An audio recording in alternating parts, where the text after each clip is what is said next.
Hi guys, my name's Cruz. I'm with Southwest Toyota Lift. I'm your local sales and certified trainer. Today we're going to go over some of the items required by OSHA before each shift. We can start off with the tire. Make sure the lug nuts are nice and tight. Make sure there's no chunks missing on the tire, and there's nothing wrapped up around behind the tire. Go over some of the safety portions. Make sure your seatbelt's nice and tight. The latch is working. You want to make sure the horn is working. We can move over to the fork portion. You want to make sure that the fork is nice and straight. There's no bends. It's not broken. We can go over to the hoses. You want to make sure they're nice and tight. There's lubrication on the chains. They're also nice and tension. You want to make sure that there's no leaks on the cylinder. And we can go over to the battery portion. This is an electric unit. You want to make sure there's no frayed cables, exposed cables.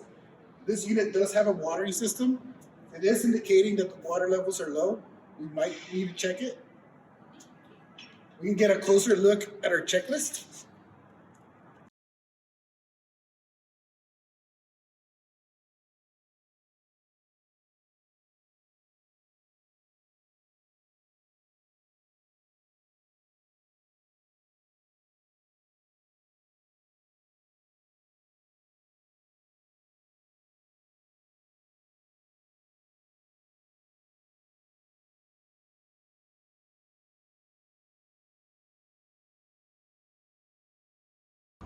Hi guys, thanks for watching our tip of the month.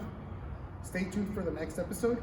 For more information on our checklist and to get certified on our various pieces of equipment, please call Southwest Toyota Lift.